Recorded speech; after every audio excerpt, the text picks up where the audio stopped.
Hello and welcome to Research Matters podcast.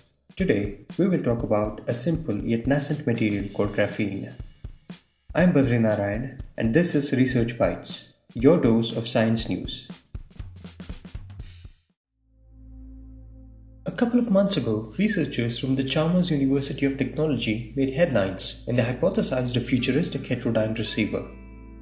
Now, this is a device that converts radio frequency signals to lower frequency ones for better processing.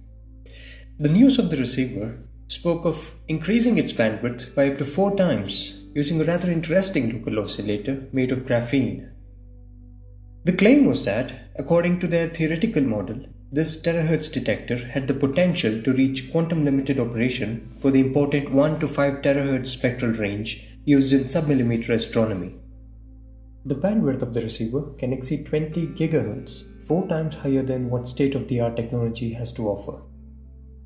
Well, to cut the clutter, the theory suggested that this detector, made of graphene, could detect faint terahertz signals coming from space, possibly enabling mapping the universe in 3D. What made this revolutionary idea possible? You guessed it, it's graphene. This rather lab-grown form of carbon could spearhead modern technology to much greater standards. Graphene, an epithet derived from the word graphite, is fundamentally similar to graphite, with the carbon atoms arranged differently. They are arranged hexagonally on the same plane with virtually no thickness, like a thin sheet of graphite. Chances are, most of us have come across this material accidentally. Each time you sharpen your pencil, the flakes of graphite are layers of coarse graphene. But this supposed silicon replacer didn't evoke much interest among technicians until the turn of the 21st century. Although conceptualized as early as the 1940s, the material closest to present-day graphene was realized in the early 2000s by a postgraduate student in the UK who was challenged to create a 10-layer to 100-layer thick graphite. This accidental discovery went on to win the Nobel Prize in 2010 for successfully extracting 10-layer thick graphite. The team used tapes to peel off layers of graphite hunks and refined it to obtain a layer of graphite as thick as an atom. For all their pioneering insights, little did they know that this two-dimensional hexagonal carbon compound could potentially revolutionize the electronics industry. After its invention in the early 2000s, the price of graphene shot up instantly, making it one of the most expensive materials on Earth. However, the rising demand also fed into the fad of manufacturing graphene with improved methods, reducing the cost considerably. While South Korea has made significant progress by kickstarting large-scale production using methods like chemical vapor deposition, the EU has reportedly made large grants for further research. But how is such a thin layer of graphene manufactured? Conventionally, graphite is exfoliated to get graphene, but it's an arduous and time-consuming effort that also compromises its quality. Researchers from the Indian Institute of Science in Bengaluru used a radically new method that takes about 15 minutes to dispense 0.5 mm to 0.1 mm thick sheets of exfoliated graphene. The team mixed graphite flakes with perchloric acid and exposed it to microwaves. The resulting porous material was later beaten into sheets of uniform density. The two-dimensional, robust structure of graphene makes it an excellent candidate for cocooning astronomical instruments from unwanted radio frequency signals and protecting sensitive electronic equipment. Single-layer graphene can absorb electromagnetic frequencies from 12 to 18 GHz. Thanks to its scientific applications, graphene is now drawing interest from the semiconductor industry.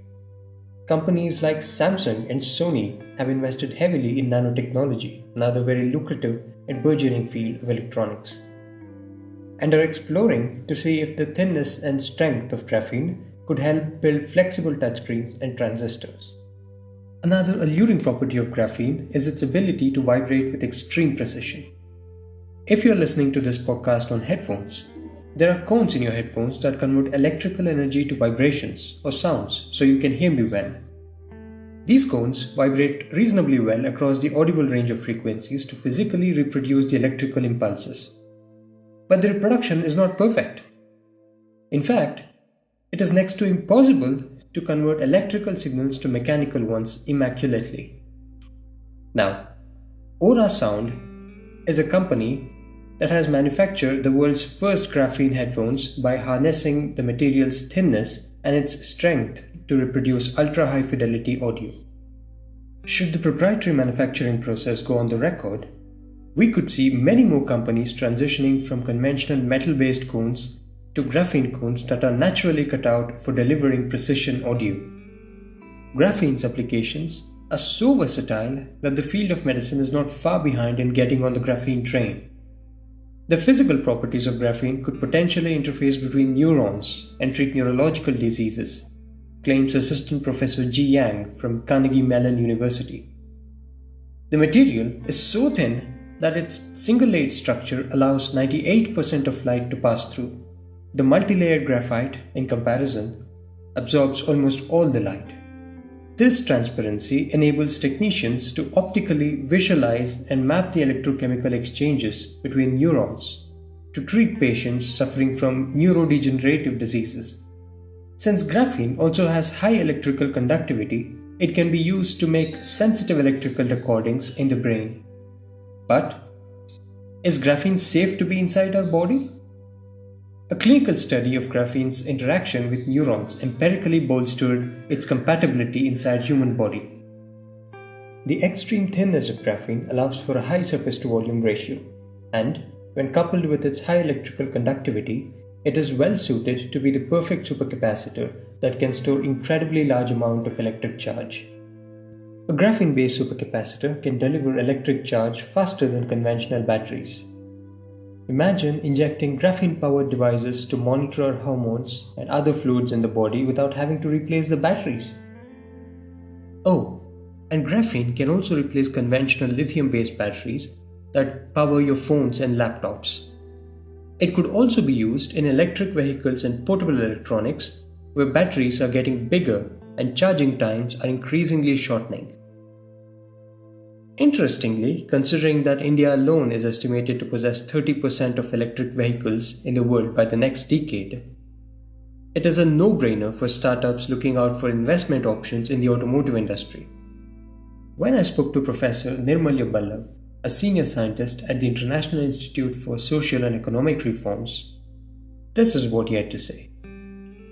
Graphene is a material that is environment-friendly and can provide power to supercapacitors for these vehicles. This reduces the use of toxic lead-acid batteries. With all the goodness, why, after over 15 years of research, hasn't graphene already replaced its competitors? The uphill battle for any new material to replace an existing technology is that it has to be way better, and usually takes years to fully replace the existing ones. Take for example plastic. The notion goes back to the 1930s, when we were sold the same promises of plastic, the one wonder material for everything. But it remains to be seen whether or not graphene would be the next plastic, a much coveted plastic from the 20th century, or another over-advertised peer to existing materials. As it stands, graphene could be our next best shot at a clean and more efficient future. Perhaps one day graphene could replace nearly everything we use, as the iPod did to the world of music. And perhaps we might one day say, silicon and germanium are so quaint, we have them in our museums. Thank you for listening. We will be back soon with another episode. This podcast was brought to you by Research Matters, a SciComm initiative by Guppy Labs. For more such podcasts and science news, log on to www.researchmatters.in. Until next time, stay tuned.